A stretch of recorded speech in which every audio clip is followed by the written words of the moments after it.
Television has never seen a betrayal quite like this. Happy Days gave America one of the most emotional farewells in TV history, only for ABC to destroy it overnight and leave the cast trapped in the wreckage. In 1984, the show was meant to close with Tom Bosley's heartfelt goodbye, a moment of pure closure after 11 seasons with the Cunningham family. But that blunder from ABC left fans heartbroken and the legacy fractured. How did it all go wrong? And how did 5 forgotten episodes rise from the grave to kill a classic, secret fight that almost destroyed Happy Days? Ron Howard was ready to walk away from Happy Days. By the late 1970s, the fresh-faced actor who had carried the sitcom since 1974 dropped an ultimatum that rattled ABC's executive offices. It had nothing to do with salary disputes or creative notes. It came down to 2 words the network wanted to slip into the show's title, by its 3rd season. Happy Days had turned into a cultural powerhouse. Families tuned in weekly, advertisers lined up, and cast members became household names. But it wasn't Richie Cunningham, the all-American teenager played by Howard, who was driving the frenzy. It was Arthur Fonzarelli, Henry Winkler's Fonzie, with his leather jacket, motorcycle, and signature had stolen the spotlight. He started as a supporting character, but quickly became a phenomenon. Kids mimicked his style, toy stores couldn't keep Fonzie merchandise on the shelves, and ratings showed audiences were glued to his every scene. That's when ABC executives floated an idea: rename the show Fonzie's Happy Days. On paper, it looked like smart branding. In practice, it risked rewriting the DNA of the series. For Ron Howard, it was more than just a title tweak. It was a personal insult. He had built Richie Cunningham into one of television's most recognizable characters, anchoring the show's heart and narrative. Being pushed into second place in the very series he helped launch felt like a professional betrayal. In the mid-1970s, tensions began to simmer behind the scenes of Happy Days. Ron Howard, who had been America's clean-cut Richie Cunningham since the pilot, suddenly found himself facing a challenge that could have rewritten television history. As Henry Winkler's Fonzie exploded in popularity, ABC executives floated the idea of renaming the show Fonzie's Happy Days. On paper, it looked like a marketing win. In reality, it threatened to undermine everything that made the sitcom work. In a tense meeting with creator Gary Marshall and the network brass, Howard didn't hesitate.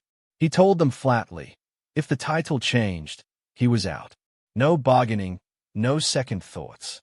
This was more than pride. It was about protecting the integrity of the show. At just 21 years old, Howard recognized a truth the executives ignored. Happy Days wasn't a one-man act.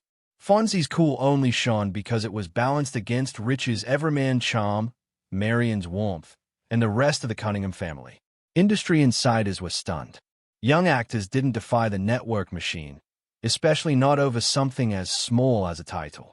Yet Howard's stand forced ABC to back down, preserving Happy Days as the ensemble classic fans still remember today. The twist. Henry Winkler, the man at the center of the debate, sided with Howard. He told executives flat out, "Why fix it if it's not broken? My success depends on the ensemble I'm in." Fonzie might have been the breakout star, but Winkler knew the magic only worked because of the group dynamic. That solidarity killed the title change. Gary Marshall ultimately backed his actors and kept Happy Days as it was. But the confrontation left scars.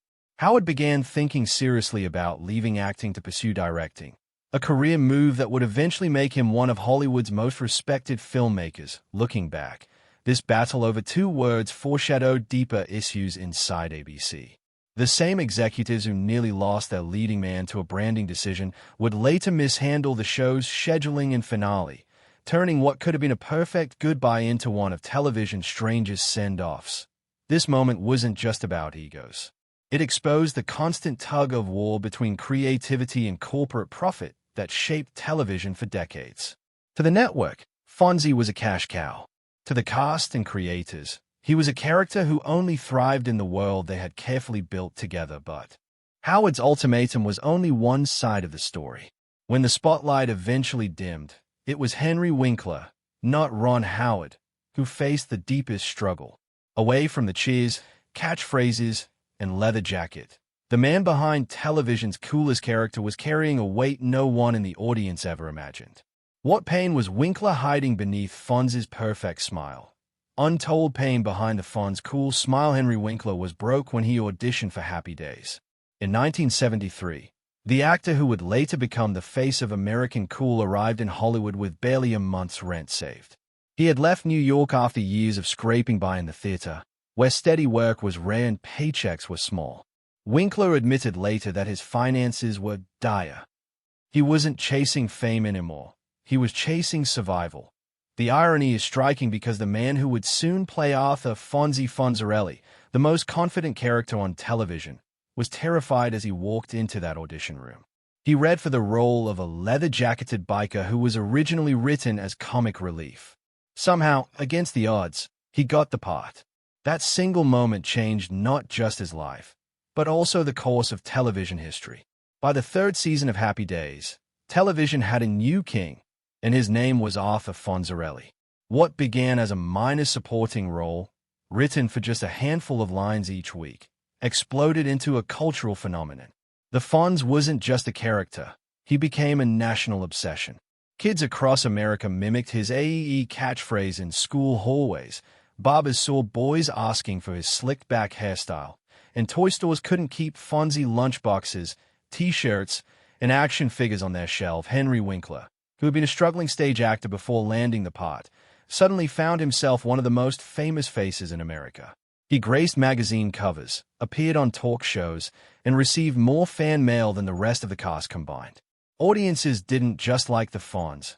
They tuned in every week specifically to see what he would do next. By 1976, Fonzie was being written into nearly every storyline, and producers even moved his character into the Cunningham household to give him more screen time. Within just 2 years, Henry Winkler had gone from an unknown actor to a pop culture icon, reshaping Happy Days and television itself forever.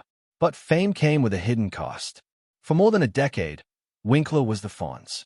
The leather jacket, the motorcycle, the slick-back hair, these weren't just character details. They became part of his identity. He poured himself so completely into the role that the line between Henry Winkler and Arthur Fonzarelli started to blur. When Happy Days ended in 1984 after 11 seasons, Winkler was unprepared for what came next. He later described the end of the show as a sting, but that word hardly captured the depth of his struggle. It felt like losing a family member. For 10 years, he had lived as the Fonz, and suddenly the cameras went dark. The confidence disappeared with the role, leaving him face to face with an identity crisis that it wasn't just about finding the next job. It was about answering a scarier question. Who was Henry Winkler without the Fonz? For over a decade, the world had only seen him through that lens. Casting directors, audiences, and even Hollywood itself couldn't separate the actor from a character. Typecasting hit him hard. He was grateful for the role that made him famous, but at the same time, he felt trapped by it. The anxiety was crushing. Winkler admitted that he feared slipping back into the financial struggles that haunted him before Happy Days. He had achieved everything actors dream about: fame, wealth, and cultural immortality. But inside, he felt the same insecurity he carried when he arrived in California with only a few dollars to his name. Hollywood wasn't making it any easier. The Fonz had become more than just a role. It was an American symbol of cool. Audiences didn't want to see Henry Winkler as a lawyer, a doctor, or a teacher. They wanted the Fonz. Breaking free from that image seemed almost impossible. For years, Winkler struggled with rejection and self-doubt. He still loved the character that made him famous, but he feared that his career had ended the moment Happy Days did. It was an emotional weight he carried privately, even as the public still saw him as the man who could make jukeboxes play with a snap of his fingers. But Henry Winkler didn't disappear. Slowly, he reinvented himself. In the 1980s, when acting roles dried up, he turned to directing, working behind the camera on projects like MacGyver and Cop and a Half. Later, he began to rebuild his acting career with fresh roles that proved his range, like his turn as Principal Himbry in Scream and his Emmy-nominated role in Arrested Development. Decades later, his performance in HBO's Barry finally earned him the recognition he had long craved, winning him an Emmy in 2018. Still, Winkler has been open about how painful the post-Happy Days years were. He admitted in interviews that the emotional scars stayed with him long after the show ended. Fame had given him everything he dreamed of, but it also nearly took away his sense of self. While Henry Winkler was battling his own private demons, ABC executives were preparing a move that would spark an even bigger crisis. What rule did they dare to break?